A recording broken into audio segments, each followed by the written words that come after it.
Yo, what's up friends? Welcome back to Angel in Tech. Today we're going to be doing Python interview questions. This one is a simple statistical answers. So we're going to be answering three problems.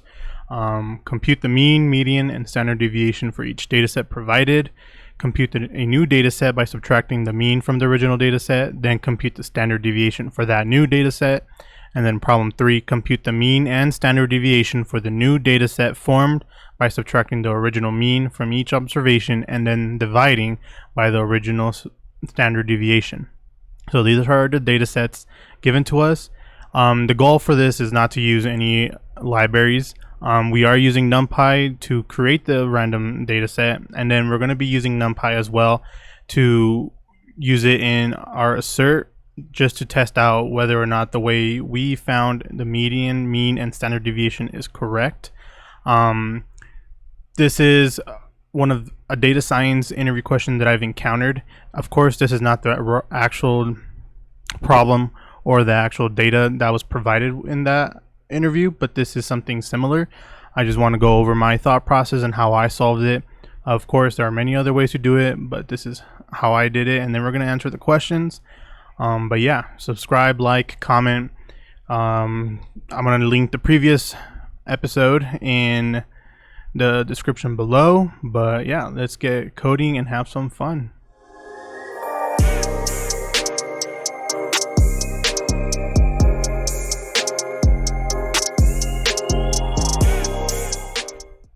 Cool, so this is how the structure is going to be for what we're answering. So we can't use the libraries to find the mean, median, variance, and standard deviation. NumPy or statistics, those two Python libraries do contain these modules where you can find the mean, median, variance, and standard deviation. However, it's always good to know how to implement this without using the libraries and using what you know from math and all that to put it into code. So we're going to be doing that in this class, and then we have the data sets. We're going to be testing it, and then using assert, we're going to make sure that the way we implemented the mean, median, and standard deviation are equal to what using the library would give you. If it's not, it's going to just return no. If it is, it's not going to return anything. And then we're going to be answering problem 1, problem 2, and problem 3. And right here, this is where our main function is, calling problem 1, problem 2, and problem 3, and we will have our answers there. So let's get into coding and start implementing. Cool, so the first implementation that we have to do is just to initialize our attributes. In here, we're passing in a data set, which is a list. And then what we want is just also find the length of this list, because we're going to be using that for our mean, median, and you'll see why. Median will be to, I'll explain that when we get to that one. So first we could do self.r is equal to dataset. That way we don't have to write dataset all the time. And then we could do self.length of array equal to length of dataset. Cool. Now we can move on to the mean. So the mean is just counting the average of the array. If the array is greater than 0, cool, we can compute it. If the array is not greater than 0, we are going to say the array is empty and we cannot compute it. So we can go right away to find total is equal to 0. This will hold our integer value of the mean for the array. And then if self.length of array is greater than 0, we can go into this.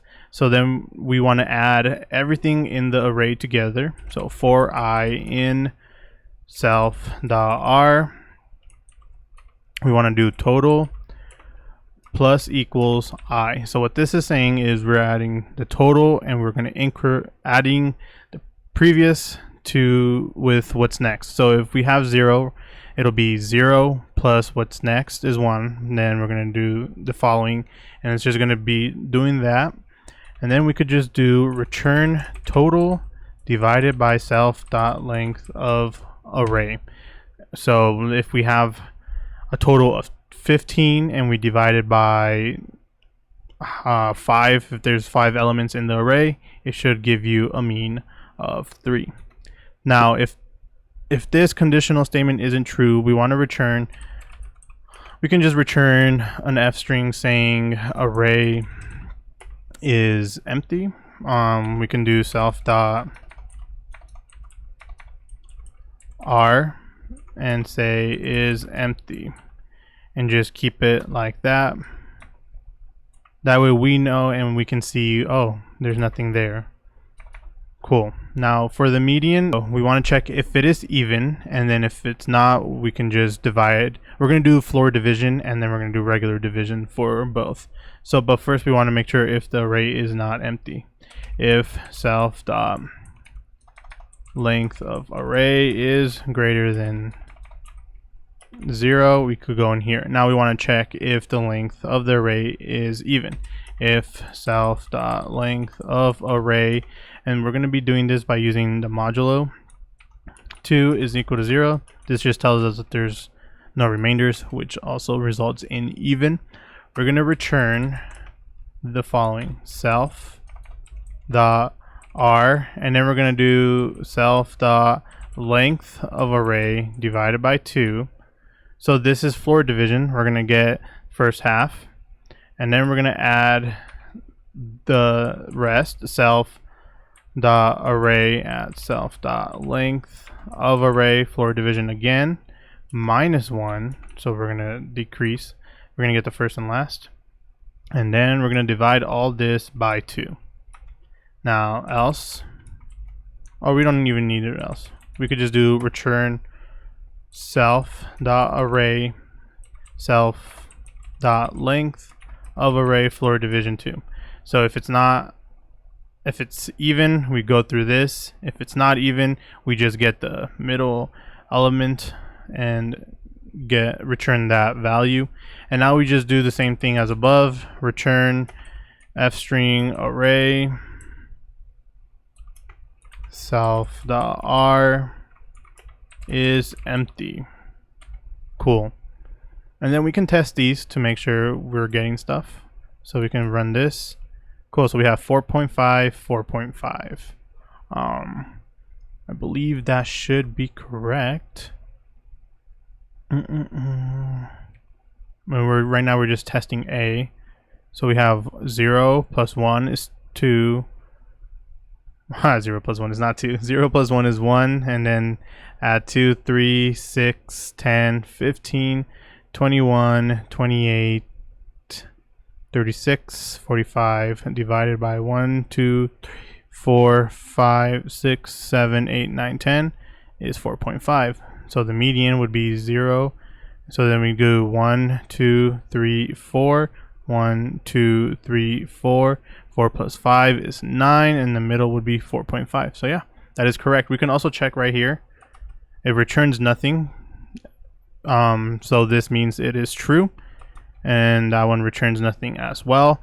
And we know that if it returns nothing, that our statement is true. So the way we implemented the mean and the median is also equivalent to using the library numpy.mean to get the average. And we can see that if we do it up here, just to prove it, we can do mean and then pass in A, we get 4.5, and we can also do median and we get 4.5. Cool. So now we want to find a standard deviation. So to find a standard deviation, we're gonna square root the variance. So first we could find the radians, and the way we could do this is by doing the following. Let me put it in here.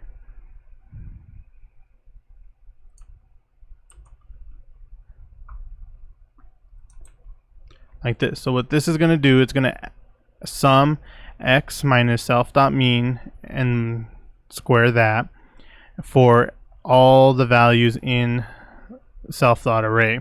So whatever array is being passed, we're gonna square it, and we're gonna subtract the mean from it, and then we're gonna divide those values by the length of the array.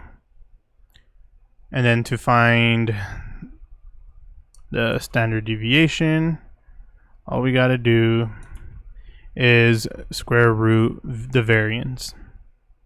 Boom, boom, boom, we got 2.87. And then just to make sure that it is true, we got that. And the reason I added round here is because I added round over here as well. If I take these off, it's going to say no. If I take that off, it's going to give us no. And that's because it's not being rounded. As we can see here, it's giving us all this, which is also okay, but we don't really want that. So that's why we use that to give us 2.87. Because if I put it round up here,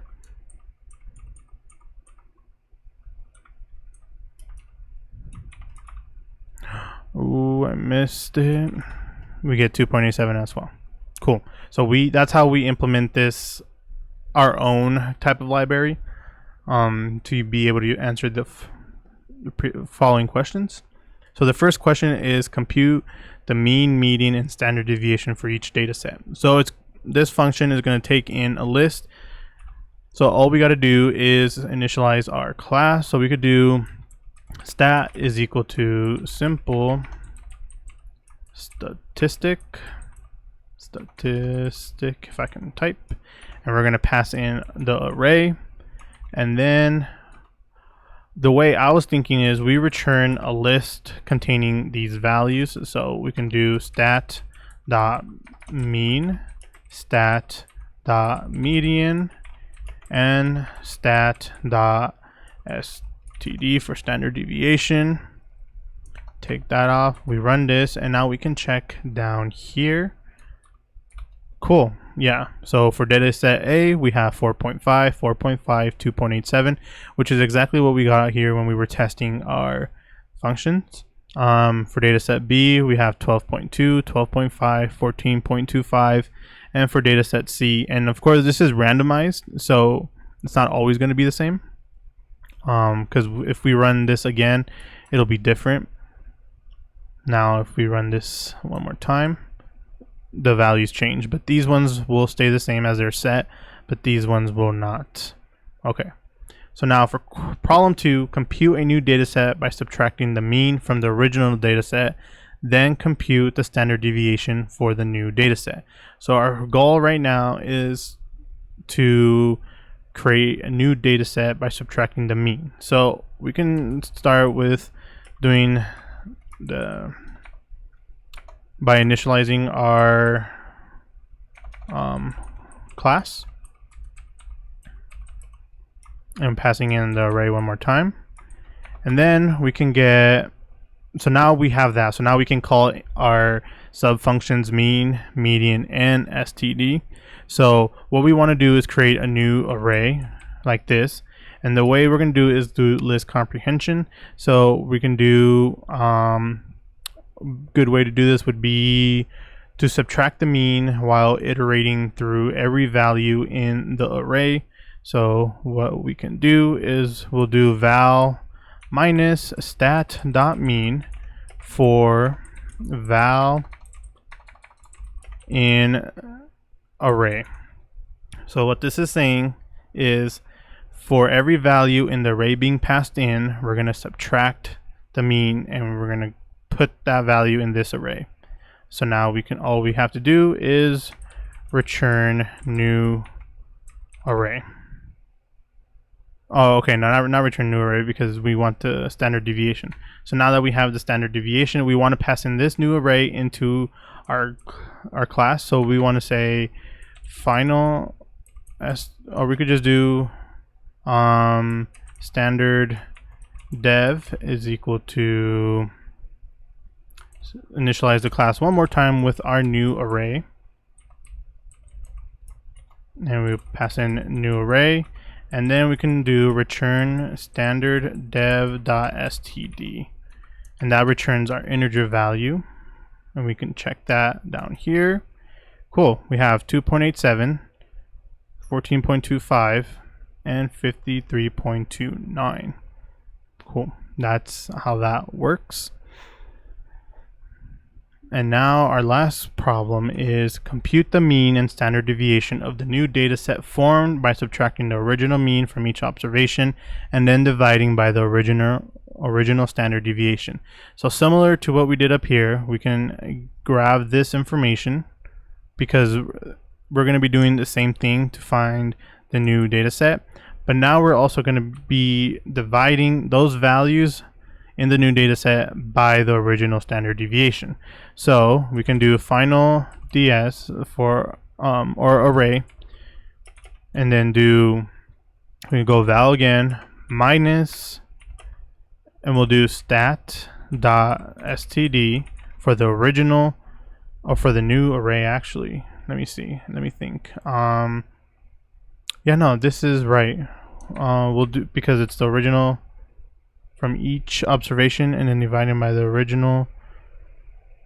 Yeah, okay. And then for val in array, cool. And then we can do our final statistics, which will contain the mean and standard deviation. So we could pass that final array into our final stat is equal to simple statistic and pass in the final array, and then we can do return and in a list format final stat dot mean and final stat dot std.